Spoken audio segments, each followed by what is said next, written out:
Surat Ibrahim ayat yang ke-35. Halaman 260.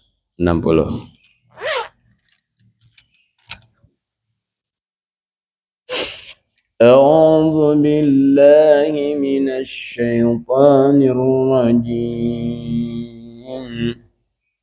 A'udzu billahi minasy syaithanir rajim. Bismillahirrahmanirrahim.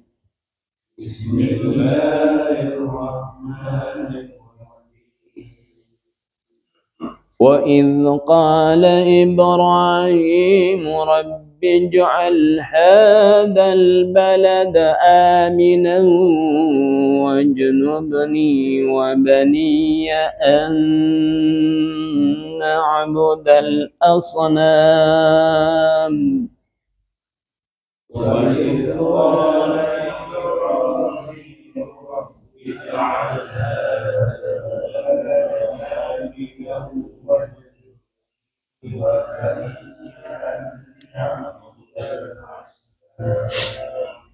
رب إنهن أضللن كثيرا من الناس. رب إنهن أضللن كثيرا من الناس فمن تبعني فإنه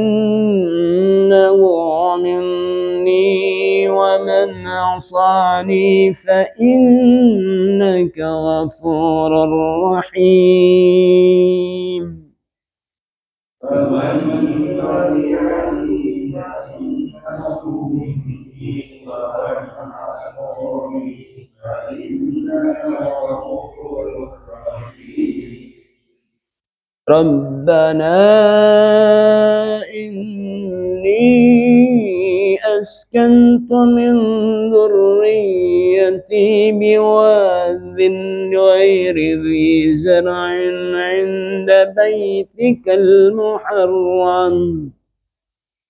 ربنا إني أسكنت من ذريتي بواد غير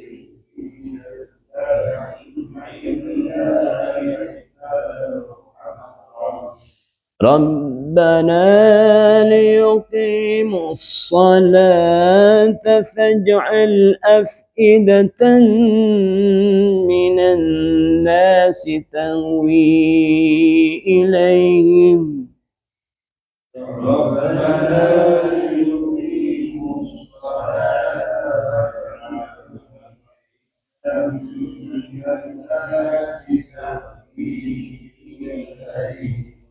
فاجعل أفئدة من الناس تهوي إليهم وارزقهم من الثمرات لعلهم يشكرون.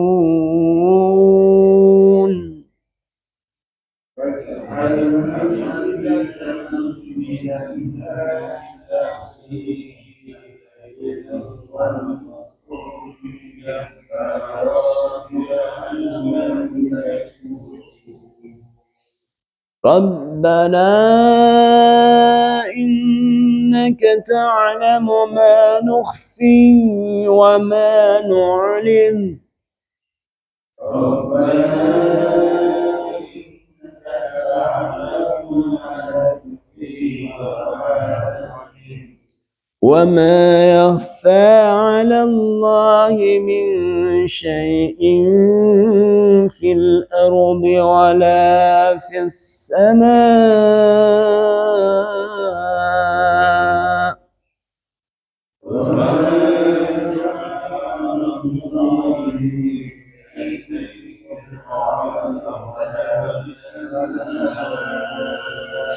الحمد لله الذي وهب لي على الكبر إسماعيل وإسحاق الحاقة الحمد لله الذي وهب لي على الكبر إسماعيل وإسحاق إن ربي لسميع الدعاء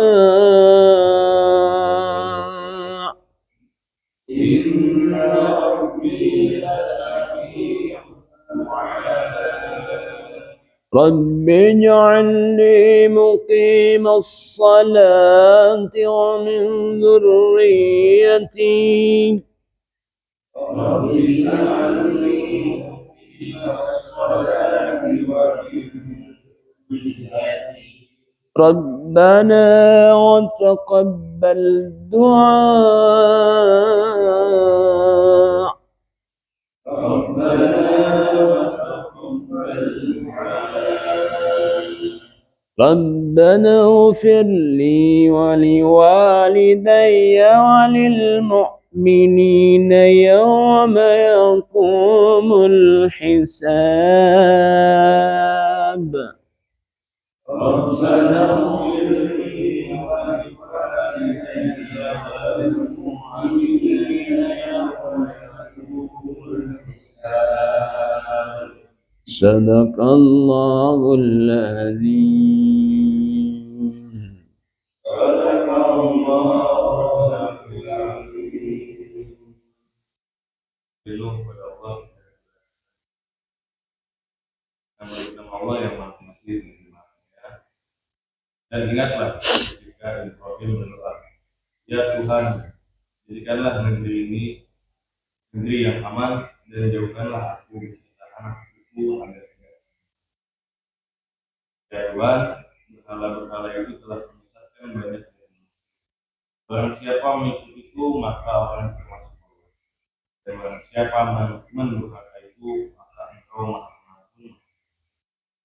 Ya Tuhan, sesungguhnya aku telah menempatkan sebagian keturunanku di lembah yang tidak mempunyai tanaman-tanaman di dekat rumah. Kau, dari Allah yang dirahmati. Ya Tuhan, yang demikian itu agar mereka melaksanakan salat, maka jadikanlah kami sebagai manusia cenderung kepada mereka dan berilah mereka rezeki dari buah-buahan dan negara. Ya Tuhan kami, sesungguhnya Engkau mengetahui apa yang kami sebutkan dan apa yang kami tampakkan. Dan tidak ada sesuatu pun yang tersembunyi bagi Allah, baik yang ada di bumi maupun yang ada di langit. Segala puji bagi Allah yang telah menganugerahkan kepadaku di hari tuaku Ismail dan Ishak. Sungguh Tuhanku benar-benar maha mendengar. Ya Tuhanku, jadikanlah aku dan anak-anak cucuku orang yang tetap melaksanakan sholat. Ya Tuhan kami, ampunilah aku dan kedua ibu aku dan semua orang yang beriman pada Nabi dan kepada Allah. Sadaqallahul azim. Semoga Ananda yang membacakan terjemahan dan semua yang mendengarkannya dan semua yang membaca kitabullah mendapatkan rahmat kasih sayang dari Allah Subhanahu wa taala. Amin ya Allah ya rabbal alamin. Hadirin yang dirahmati Allah Subhanahu wa taala, pada pelajaran surat Ibrahim tentang bagaimana menjadi pemimpin yang welas asih, yang hebat ini dan memiliki kekuatan keturunan yang luar biasa. Ini adalah pelajaran yang luar biasa. Setelah kita khatam surat Ar-Ra'd, yaitu bagaimana mempertahankan kekuasaan kerajaan dari gangguan orang-orang yang zalim.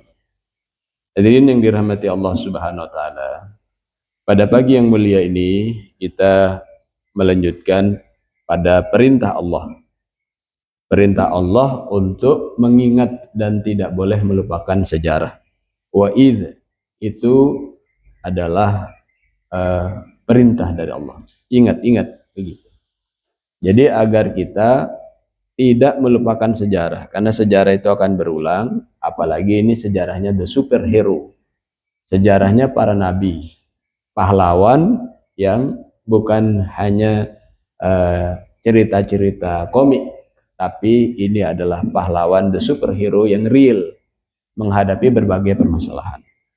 Dan ingatlah ketika Ibrahim alaihissalam berkata, dalam kata-katanya itu beliau berkata dalam bentuk doa, ya Rabb, dia berdoa Nabi Ibrahim, jadikanlah negeri ini negeri yang aman, aman sentosa. Apa yang dimaksud negeri yang aman itu? Negeri yang Nabi Ibrahim ditakdirkan untuk meletakkan petunjuk dari Allah Subhanahu wa taala di negeri yang banyak tantangannya. Apa negeri yang banyak tantangannya itu? Adalah negeri yang gersang gitu. Negeri yang gersang. Jadi nanti di dalam pelatihan Nabi Ibrahim kepada keturunannya para nabi itu, nanti nabi-nabi yang hebat itu dan pemimpin-pemimpin yang hebat itu berada di dalam pelatihan-pelatihan yang tidak mudah. Maka kalau ingin mencetak para pemimpin, dia harus berada di dalam pelatihan-pelatihan yang tidak mudah. Karena kalau dia mengalami pelatihan yang mudah, pasti dia tidak jadi siapa-siapa. Karena nanti ketika dia sudah besar, nanti menjadi orang-orang yang manja. Maka di dalam surat 12, di dalam surat Yusuf, itu ketika beliau hendak dijadikan pemimpin, penggemblengannya itu sejak kecil sudah mencakar-cakar dindingnya sumur. Itu. Goya batul jub, jatuh lagi, naik lagi, jatuh lagi. Karena goya batul jub itu adalah sumur yang lubangnya itu jauh sehingga hampir tidak kelihatan bulatan atasnya itu. Artinya apa tuh? Dalam sumurnya, bukan sumur yang dangkal. Kalau sumur yang dangkal itu nggak akan dijebloskan ke sana karena kakaknya memang hendak melakukan penenggelaman terhadap kehidupan, karir dan kehidupan dari Nabi Yusuf alaihissalam. Memang mau dibunuh. Jadi bukan sumur yang 2 meter gitu. Nanti naik lagi dia. Tapi dalam, maka disebutnya ghayabatul jub. Maka Nabi Yusuf alaihissalam di dalam ayat yang surat ke-12 itu dia mencakar, jatuh lagi, cakarnya kuat. Sehingga tough dia, struggle dia. Itu melatih para pemimpin. Jadi ketika dalam pelajaran welas asih ini, tetap saja walaupun dia lemah lembut, tapi dia harus memiliki kemampuan tough, kekuatan yang struggle, yang tahan banting, memiliki kekuatan resiliensis, daya tahan. Itu pemimpin. Maka di dalam surat surat Al-Baqarah itu pada ayat yang ke-124 di sana disebutkan tentang Nabi Ibrahim ini selalu ingin mencetak anak keturunannya jadi pemimpin. Karena para nabi itu selalu kemudian menghadirkan keturunan-keturunan khalifah sebagaimana surat keputusan Allah Subhanahu wa taala kepada keturunan Adam untuk menjadi khalifah, pengendali, pemimpin. Dia mengendalikan bukan sekedar politik tapi siasah, pengendalian. Karena politik itu bagian kecil dari siasah, pengendalian.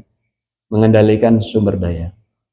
Maka di dalam surat surat Al-Baqarah ayat 124 ketika Allah Subhanahu wa taala hendak memberikan kekuasaan kepada Nabi Ibrahim sebagai pemimpin, qala inni ja'iluka lin-nasi imama pada halaman 19. Maka ketika Allah berfirman, aku hendak menjadikan engkau sebagai pemimpin. Maka Nabi Ibrahim berkata, inilah pemimpin itu, selalu ingin mencetak kader. Qala wa min dzurriyyati, kata Nabi Ibrahim, jadikan juga anak-anak keturunanku ya Allah sebagai pemimpin. Karena memang surat keputusan kita itu jadi pemimpin. di muka bumi itu, pemimpin, pengendali, khalifah. Namun Allah berfirman, qala la yanalu ahdiz zalimin. Allah Subhanahu wa taala berfirman pada ayat yang ke-124 surat Al-Baqarah, janjiku ini tidak berlaku untuk orang zalim. Karena ketentuan dari Allah Subhanahu wa taala bahwa anak keturunan yang zalim itu tidak akan dipilih menjadi kualitas pemimpin, maka doanya Nabi Ibrahim itu bertubi-tubi di sini. Bertubi-tubi. Karena dari keturunannya nanti akan terjadi penyimpangan-penyimpangan. Maka kalau kita melihat surat Ibrahim itu pada ayat yang ke-37 yang kita baca tadi, Rabbana liyuqimus salata faj'al af'idatan minan nas. Ya Rabb, ini pada ayat yang ke-37 surat Ibrahim halaman 260. Ya Rabbana, Rabb kami. Maka Nabi Ibrahim minta supaya anak keturunannya itu nanti menegakkan sholat. Karena kemampuan menegakkan sholat inilah yang kemudian akan bisa menjadi orang yang tidak zalim. Kalau tadi kan kata Allah, tidak semuanya yang zalim gak bisa jadi pemimpin. Kata al-firman Allah Subhanahu wa taala. Maka Nabi Ibrahim minta supaya anak-anaknya menegakkan sholat. Gitu. Karena di dalam Al-Qur'anul Karim, dalam kitabullah disebutkan kalau orang sholat maka dia ini bisa selamat dari fahisyah dan mungkar. Innas sholata tanha 'anil fahsya'i wal munkar. Sungguh sholat itu menyelamatkan dari fahsya dan mungkar. Apa fahsya itu? Fahisya itu yaitu penyakit yang dikhawatirkan malaikat. Apa penyakit yang dikhawatirkan malaikat itu? Penyakit perut dan di bawah perut. Karena malaikat pada surat Al-Baqarah ayat 30 mengkhawatirkan itu. Kenapa anak Adam ini jadi khalifah? Dia punya perut dan di bawah perut. Kalau perut itu menghasilkan bakhil, dia ingin menjaga supaya dia tetap eksis, bakhil. Apa bakhil itu? Medit. Pelit. Itu. Pelit ini nanti melahirkan serakah, serakah itu melahirkan riba dan seterusnya. Itu maka disebut fahisya. Dosa yang berdampak masif. Inna sholata tanha 'anil fahsya wal munkar. Sholat itu menyebabkan orang selamat dari dosa yang berdampak masif dan penjajahan. Mungkar itu penjajahan. Maka kalau kita melakukan nahi mungkar itu liberasi namanya, membebaskan dari penjajahan. Nah, jadi sholat itu membebaskan dari itu. Lalu membebaskan dari penyakit di bawah perut.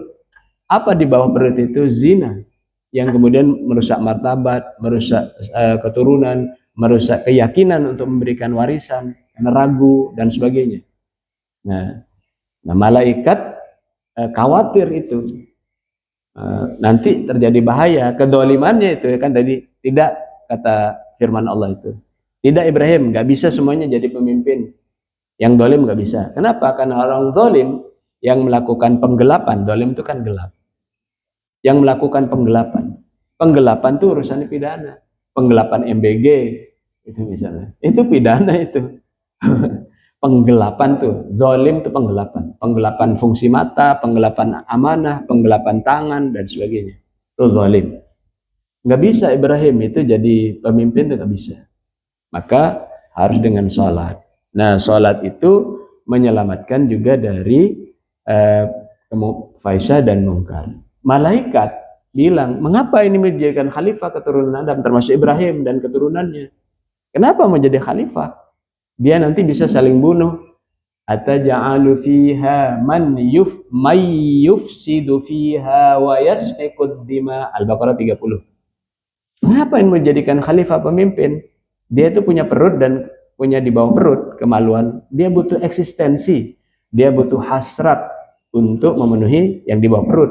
Dia butuh hasrat untuk memenuhi kekenyangan perutnya dan kemudian keserakahan. Maka Allah berfirman, inni a'lamu ma la ta'lamun. Aku lebih tahu dari apa yang kau khawatirkan. Kenapa kemudian malaikat khawatir? Karena memang malaikat itu tidak pas untuk mengelola bumi. Yang pas itu memang juniornya, namanya manusia. Kan ada senior-seniornya Adam alaihissalam. Satu malaikat, satu jin, yang berikutnya baru ada manusia. Nggak pantas tuh jin, maka kemudian yang menjadi rajanya langit untuk melakukan gerakan advance sebelum kedatangan Nabi Adam alaihissalam, itu kan marah ketika kemudian Adam alaihissalam mau dijadikan sebagai khalifah di muka bumi. Kan saya udah jadi raja langit pertama katanya. Itu yang jadi iblis itu. Jin yang jadi iblis itu karena marah. Diambil posisinya oleh Adam. Ini junior ini katanya. Maka dia nggak mau sujud. Nah, malaikat juga kemudian tidak bisa menangani ini. Kenapa? Karena dia tidak punya asma'akullaha. Maka Nabi Adam alaihissalam, keturunannya semua termasuk Nabi Ibrahim itu dikasih ilmu asma'akullaha. Sayang di terjemahan itu hanya diartikan nama benda, ya kan? Padahal nama-nama itu ada nama benda, ada nama non benda. Beberapa hari yang lalu kita duduk sama Pak Din, Prof Jimli sama Pak JK. Dan Pak JK lagi dipersekusi ya. Pak JK ini lagi dipersekusi. Ada di situ Fadlizon. Nah, dia cerita tentang Kementerian Budaya itu, kebudayaan itu. Kemudian dicerita tentang harta benda yang apa namanya, dan non benda. Apa non benda itu? Budaya, gitu kan? Kultur itu harta non benda. Jadi ketika disebutkan asma'akullaha, itu adalah ilmu-ilmu yang tidak difahami sama malaikat. Benda non benda. Kalau cuma benda saja, seniornya yang namanya malaikat itu ikut di dalam proses penciptaan 6 hari penciptaan alam semesta ini, dan itu berada di dalam penciptaan sebelum Adam alaihissalam diciptakan. Jadi kalau tentang matahari, tentang sel, tentang ovum, tentang sperma, di mana malaikat ada di situ, karena jumlahnya triliunan malaikat itu, dia putik kembang yang akan berkembang dan tidak, itu ada malaikat yang jaga, diperintahkan Allah. Itu malaikat malaikat yang Mikail, yang kemudian ngatur-ngatur tentang rezeki, tentang putaran alam semesta, tentang putaran bagaimana hidup dan sebagainya, mendapat makan. Itu malaikat Mikail namanya. Dia pasti tahu tuh namanya benang sari, putik kembang, Saturnus, Neptunus. Kalau itu cuma nama benda. Yang tidak diketahui malaikat itu tata kelola menjadi pemimpin. Nanti diksi itu ada di dalam misal surat Al-Anfal, di mana orang bisa berebut harta besar yang tadi dibaca rakaat pertama itu. Atau kemudian di surat At-Taubah, di mana orang kemudian saling berebut melanggar perjanjian. Maka nanti ada diksi misalnya illu, nggak ngerti malaikat itu tentang kata illu. Karena itu adalah persaudaraan untuk menjaga supaya jangan diserang kelompok lain. Ada perjanjian, ya malaikat nggak ada perutnya, nggak ada kemaluannya, jadi dia nggak butuh tentang koalisi, koordinasi, nggak ngerti dia. Makanya ketika dites dengan ilmu asma kullaha nggak bisa jawab. Maka nanti diksi misalnya asma kullaha, contohnya lagi misalnya nanti ada ilmu misalnya gitu, persaudaraan, dimam di dalam surat At-Taubah itu komitmen. Malaikat nggak perlu komitmen untuk kemudian bekerja sama melindungi harta dan sebagainya dari serangan, karena malaikat nggak butuh makan. Tapi kalau manusia butuh makan. Nah, kedoliman macam ini diselesaikan dengan cara memahami sholat. Kedoliman fahsya dan mungkar, bahayanya perut dan di bawah perut. Nah, ini yang disebut asma'ullah. Sayang terjemahan itu kemudian mengartikan hanya nama benda. Yang non benda, tata kelola, ketatanegaraan, itu nggak dibahas. Seakan-akan itu bukan asma'ullah yang diajarkan pada Adam alaihissalam. Hadirin yang dirahmati Allah Subhanahu wa taala, maka ketika di dalam surat Ibrahim ayat ke-37 itu Nabi Ibrahim juga meminta faj'al af'idatan minan nas tahwi ilaihim. Itu. Pada ayat yang ke-37. Ya Rabb, beliau minta kepada Allah Subhanahu wa taala, maka jadikan kolbu afidah itu berasal dari kata fuad. Fuad itu fungsinya kolbu. Kolbu ya kolbu. Fungsinya namanya fuad. Nah, afidah itu jamak dari fungsi kolbu. Jadikanlah kolbu manusia itu cenderung tahwi ilaim, rindu banget sama keturunanku begitu. Jadi doa supaya anak kita itu disenengin orang itu penting. Ini doa seperti itu. Supaya anak kita nggak bikin jengkel sama orang. Supaya keturunan kita itu membuat orang di sekitarnya nyaman. Itu perlu doa seperti itu. Maka kehebatan Nabi Ibrahim itu adalah visinya yang jauh. Sampai anak cucunya, keturunannya yang jadi nabi-nabi itu disenengin orang. Begitu. Tetapi di sini menggunakan kata min. Kata Ibnu Abbas radhiyallahu anhu, kenapa ada kata min? Bukan berdoa begini. Faj'al af'idatan nas. Kalau af'idatan nas tidak pakai min, itu artinya jadikan semua orang mencintai keturunanku. Begitu. Nanti orang Romawi, orang Persia, orang musyrik itu akan menyenangi. Tapi ternyata sunnatullahnya adalah Nabi Ibrahim mengatakan, jadikan sebagian dari manusia untuk mencintai keturunanku. Kata min ini penting, kata Ibnu Abbas. Jadi siapa yang nanti mencintai? Ya, yang sama dengan keturunan Nabi Ibrahim yang menegakkan sholat dan tidak dolim. Jangan sampai yang dolim juga senang. Karena kalau orang dolim itu senang pada seseorang, pasti ada mirip-miripnya. Gitu. Ini satu geng nih kayaknya. Ini sama kita gitu. Maka Nabi Ibrahim mengatakan, bedakan anak keturunanku dari siapa? Yang tidak boleh jadi pemimpin tuh dalam surat Al-Baqarah ayat 124. Jadikan mereka disenengin oleh orang-orang yang baik-baik. Jangan disenengin sama orang-orang yang berbahaya. Maka nanti di dalam surat At-Taubah, orang yang musyrik itu tidak boleh menjadi pemimpin. Nah, kita kena ghusul fikr selama ini. Oh, berarti orang Islam itu tidak adil dong. Kalau sudah berbeda agama, tidak boleh memimpin. Itu ghusul fikr namanya. Serangan pemikiran kepada kita. Sehingga kita minder dan takut membahas itu. Padahal kan di ujungnya Quran, lakum dinukum waliyadin. Kok Allah tidak tidak konsisten? Katanya beragama bebas.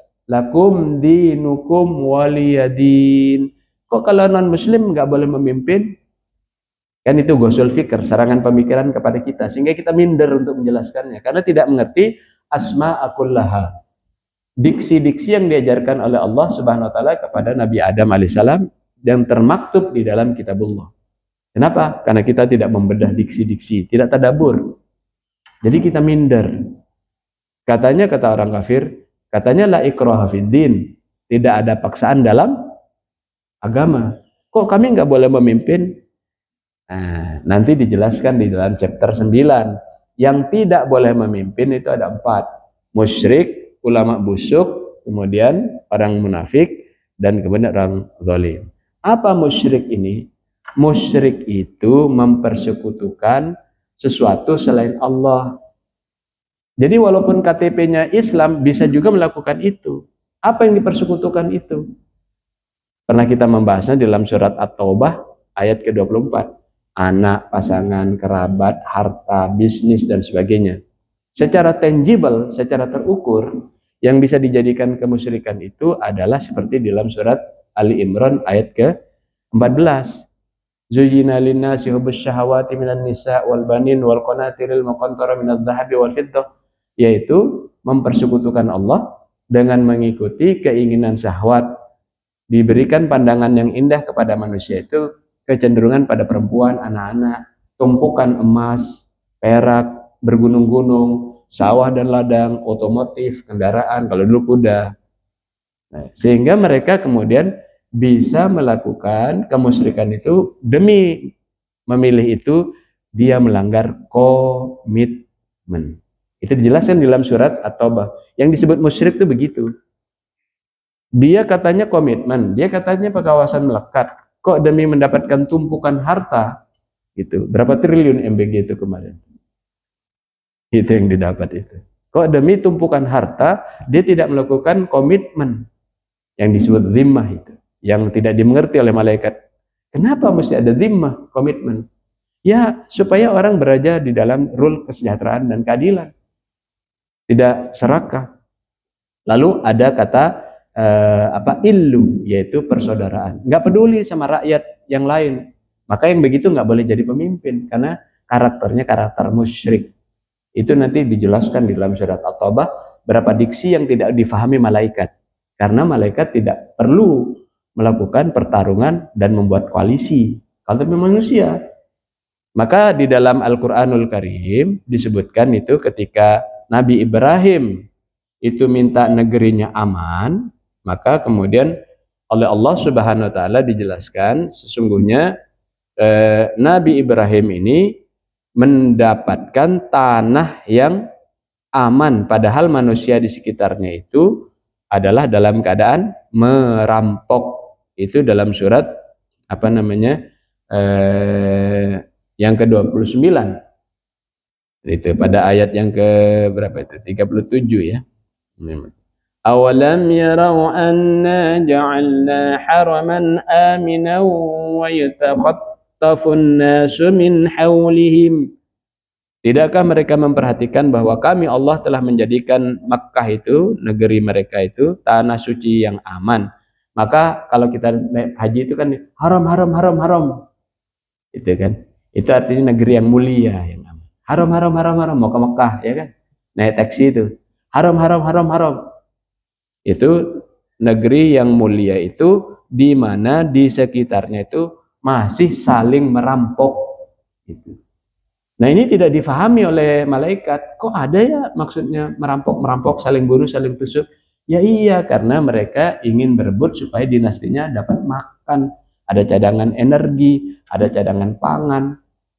Di negeri yang gersang itu lebih kasar lagi. Nggak bisa bertanam, akhirnya untuk bertahan hidup mengambil sumber daya klan yang lain.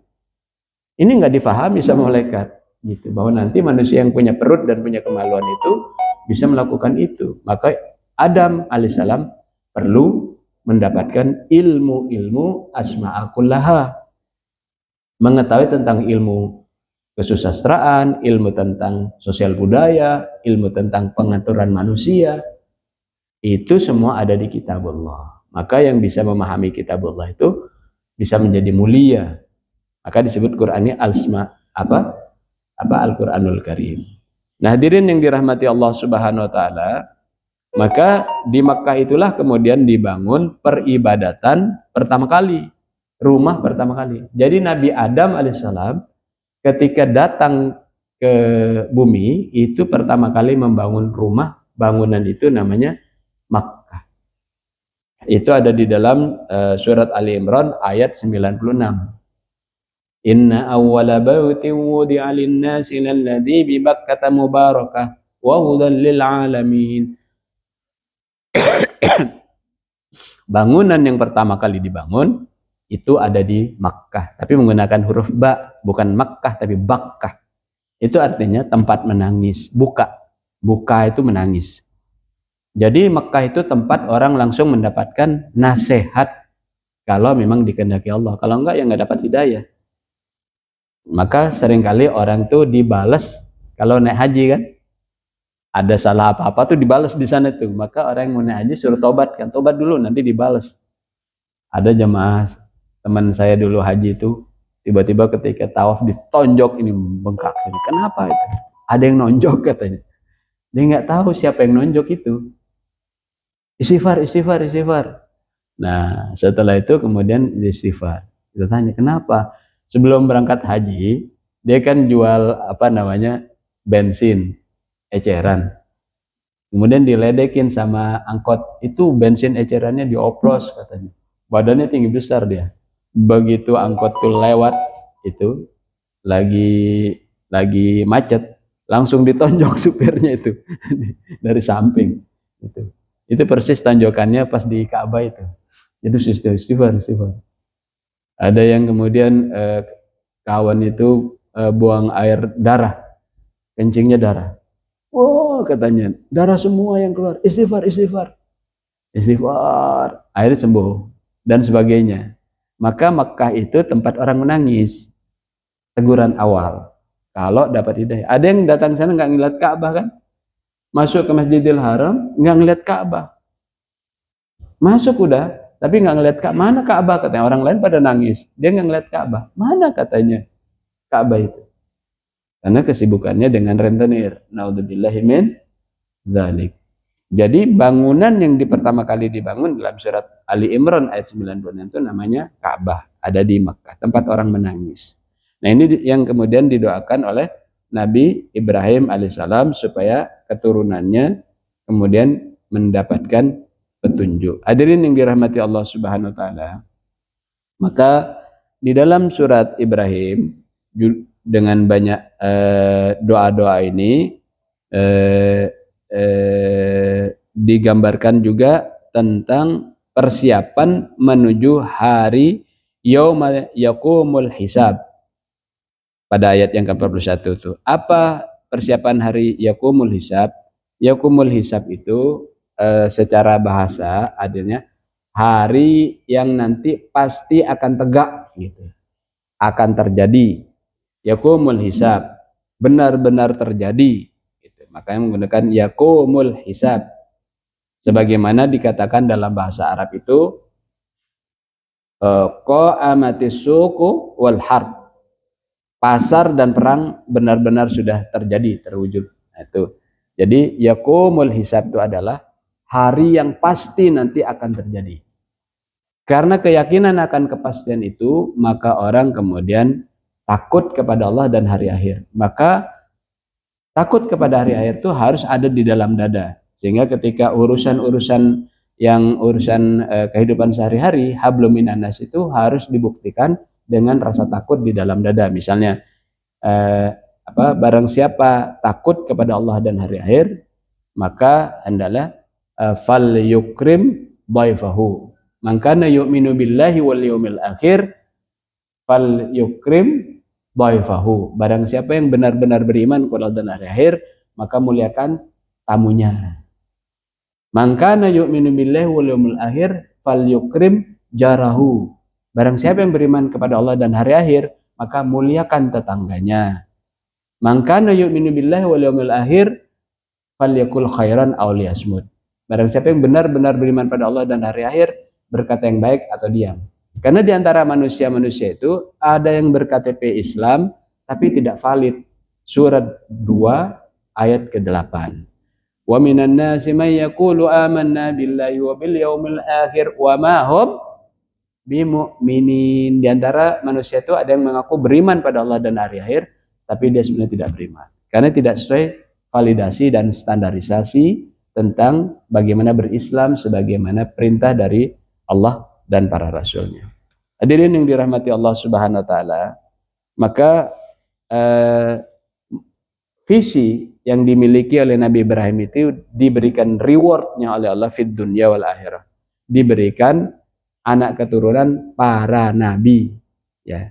Di sini kemudian disampaikan bahwa Nabi Ibrahim itu kemudian diberikan keturunan Ismail dan Ishak. Ismail dan Ishak.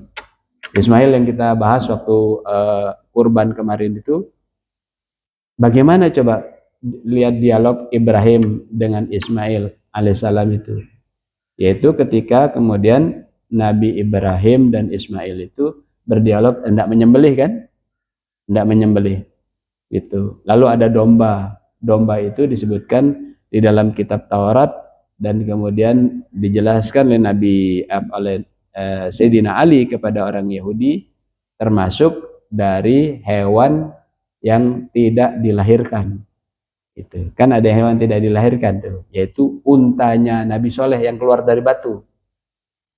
Termasuk kemudian kibasnya Nabi Ibrahim, langsung ada itu yang tidak dilahirkan. Maryam Isa dilahirkan walaupun kemudian bapaknya dari setiupan ruh, tapi ini tidak dilahirkan. Hewan yang tidak dilahirkan, beberapa hewan yang tidak dilahirkan. Nah, hadirin yang dirahmati Allah Subhanahu wa taala, ini balasan yang luar biasa. Maka doa supaya anak-anak itu hebat itu menjadi ciri orang yang benar sebagai ahli ibadah.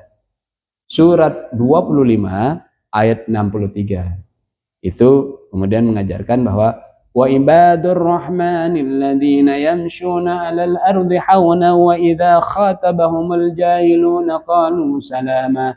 Ahli ibadah yang orisinil itu cirinya kalau berjalan di muka bumi rendah hati, haunan. Hanan itu dekat dengan kata haunan, rendah hati. Doanya nih.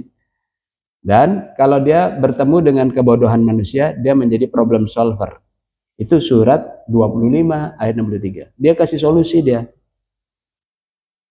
Karena apa? Karena dia mengerti asma'akullaha. Begini caranya menyelesaikan konflik sosial. Begini caranya menyelesaikan konflik ekonomi. Nama-nama yang tidak diketahui oleh malaikat. Di mana dia menemukan itu? Di kitabullah. Memberikan solusi. Maka kalau orang kemudian minder, maka dia mengatakan, kita kan bukan malaikat, berarti dia minder dia. Kena gosul fikir lagi itu. Padahal malaikat itu bisa di bawahnya manusia, sampai sujud dia kepada manusia. Dan seterusnya. Nah, minder dia, kena gosul fikir. Kenapa? Dia nggak belajar asma'akullaha yang menyebabkan jadi dihormati malaikat. Jadi kata Rasulullah, kalau kalian memahami itu nanti, malaikat itu terbang dari langit, mencium tanganmu. Begitu. Karena ngerti apa yang dimaksud dengan asma'akullaha. Alih-alih kita bisa menjadi problem solver, kita hanya lari ke tempat peribadatan karena tidak mengerti menjawab konflik di masyarakat. Ya udah, akhirnya tempat masjid hanya jadi tempat ibadah, sholat, nggak mikir orang. Sama dong dengan biarawan-biarawan itu. Maka nanti di dalam surat At-Taubah nanti diajarkan masjid yang benar, yang memperbaiki kualitas supaya tidak menjadi musyrik, ulama busuk, dan menjadi munafik. Itu disebutkan surat At-Taubah ayat 18. Ini kompartemen-kompartemennya. Kalau masjid tidak melakukan itu, masjid itu disebut masjid diror. Masjid yang kemudian melahirkan perpecahan, bukan solusi. Nah, pada surat Al-Furqan, nanti ahli ibadah yang orisinil itu cirinya pada ayat yang ke-74, berdoa supaya anaknya jadi pemimpin. Rabbana hablana min azwajina wa dzurriyyatina qurrata a'yun waj'alna lil muttaqina imama. Ya Allah, jadikanlah kami, pasangan kami, anak-anak kami sejuk pandangannya kalau saling memandang, saling merindukan, nggak ada kemangkelan. Itu kacamata minta kepada Allah. Dan jadikanlah kami teladan buat anak-anak kami, buat pasangan kami, dan anak-anak kami jadi teladan buat teman-temannya sebagai pemimpin. Karena memang tugas kita itu menjadi khalifah fil ardh. Hadirin dirahmati Allah Subhanahu wa taala. Jadi kelembutan Nabi Ibrahim alaihissalam itu tetap tegas di dalam mencetak kaderisasi dan diberi hadiah oleh Allah dengan anak-anak yang berkualitas. Moga-moga kesungguhan kita menyelesaikan permasalahan umat ini dan berdoa seperti ini melahirkan kehebatan seperti pendahulu kita. Semacam pendahulu kita yang kemudian bisa menyebabkan pendahulu kita itu melakukan pengendalian kesejahteraan, sampai kalau datang ke Baitul Mal itu bukan bawa sembako, bawa emas pulangnya. Rakyatnya itu bawa emas. Dan itu kekhalifahan itu sampai 700 tahun, 800 tahun gitu kan. Yang kesejahteraan semacam itu ditutupi dalam sejarah. Nah, leluhur-leluhur kita yang belajar asma'akullaha bisa sebegitu. Kita sekarang hanya bisa protes ketika kemudian didolimi, kemudian diambil haknya, kemudian direbut jatah anggaran dari APBN. Nah, kayaknya kita perlu merenung nih, bagaimana pelajaran kakek Ibrahim alaihissalam kepada keturunannya. bagaimana kemudian pelajaran asma akullaha dari kakek Adam yang menyebabkan sampai malaikat disuruh bersujud kepada manusia. Wallahu a'lam bishawab. Ini pelajaran tentang ayat surat Ibrahim, kajian kepemimpinan yang welas asih. Untuk kita jadikan sebagai cara mencetak generasi berikutnya, baik anak-anak biologis ataupun anak-anak ideologis. Siapa anak ideologis itu? Anak buah, anak-anak di kantor, anak-anak kita yang kita ajarin dan sebagainya. Wallahu a'lam bishawab. Silakan dielaborasi, kemudian kita cari kearifan-kearifan yang bisa kita temukan dalam kehidupan sehari-hari sehingga Al-Quran ini membumi, tidak berada di dalam dongeng-dongeng. Silakan ada tambahan atau pertanyaan atau tambahan. Pak Bambang ada? Ayahanda ada masukan? Ada. Silakan. Iya.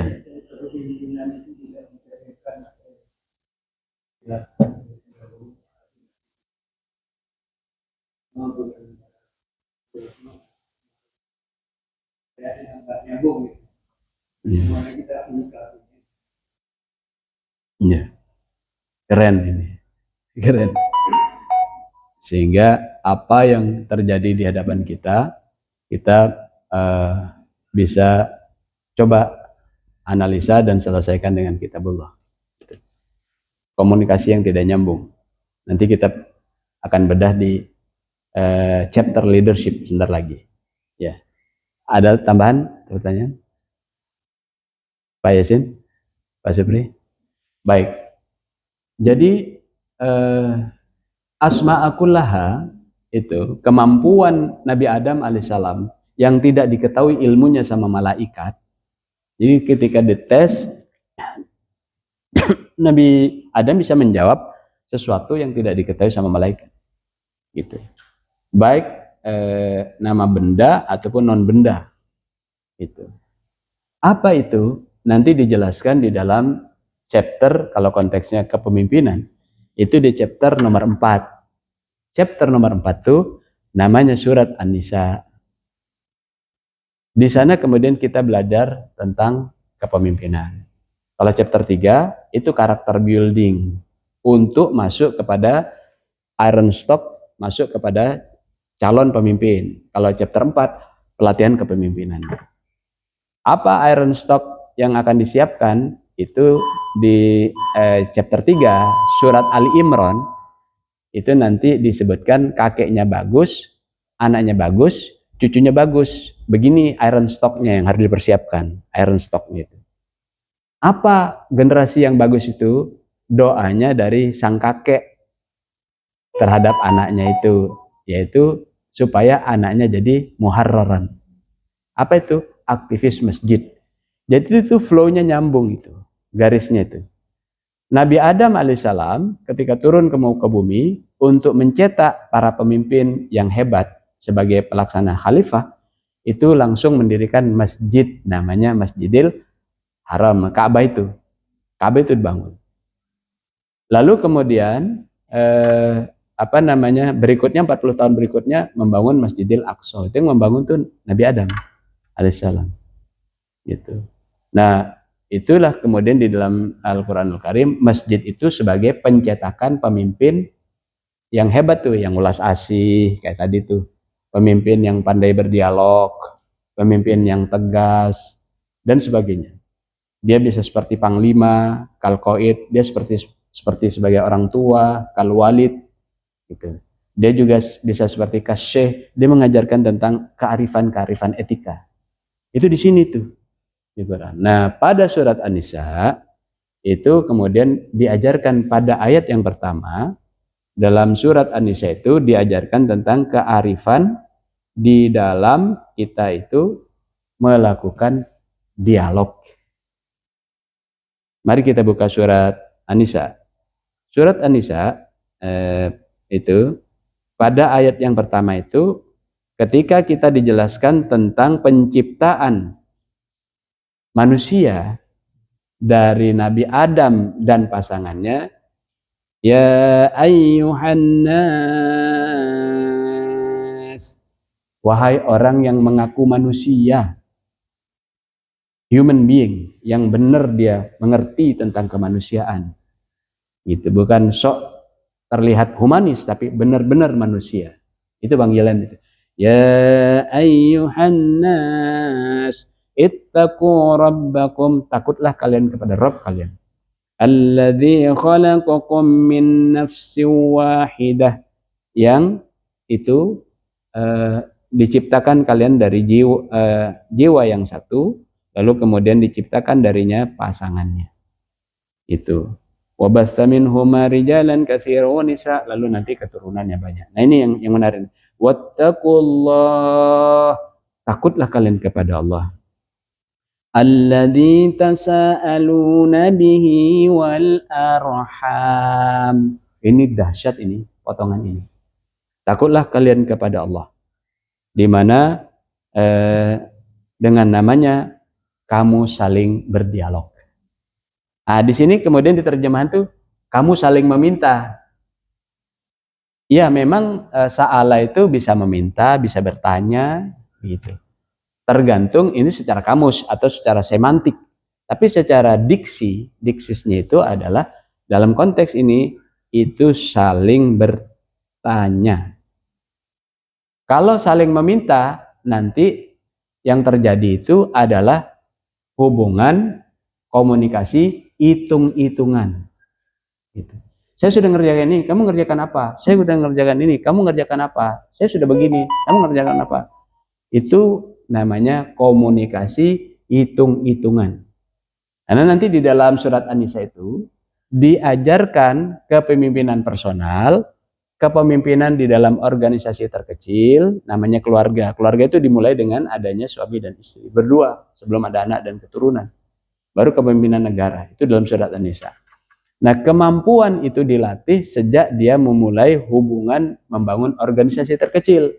Pelatihan leadershipnya itu, yaitu kemampuan berdialog. Kalau cuman kemudian berdialog biasa, itu biasa. Tapi ini berdialognya, disebutnya di situ, alladzi tasaaluna bihi wal arham. Kalian itu kehebatannya, takutlah pada Allah, berdialog dengan penuh kasih sayang. Jadi penuh empati, bagaimana merasakan sulitnya menjadi suami, bagaimana sulitnya menjadi istri. Istri itu paling kuat, makanya disebutnya di sini disebutkan kalian itu dikasih pasangan dari diri kalian. Istri itu terdiri, kalau di dalam ceritanya Nabi Adam itu diambil rusuk paling atas, kiri. Rusuk paling atas paling kiri itu paling kuat. Memang dia bengkok, tapi dia melindungi organ paling penting, namanya jantung. Maka istri itu dari tulang yang bengkok di kiri atas itu, karena dia bukan diciptakan dari tulang kepala untuk menjadi sombong pada suaminya, bukan juga diciptakan dari tulang kaki untuk diinjak-injak oleh suaminya. Dia ada di rangkulan suaminya, di sini. Di sini dia. Maka kemampuan suami, mohon maaf tidak bermaksud mengajari para senior, merangkul istrinya. Dimanapun dia berada, itu kemampuan dia memahami bahwa dia sadar istrinya adalah dari sisi terbaik dirinya. Maka dilatih di kiri kan, istri di kiri kan.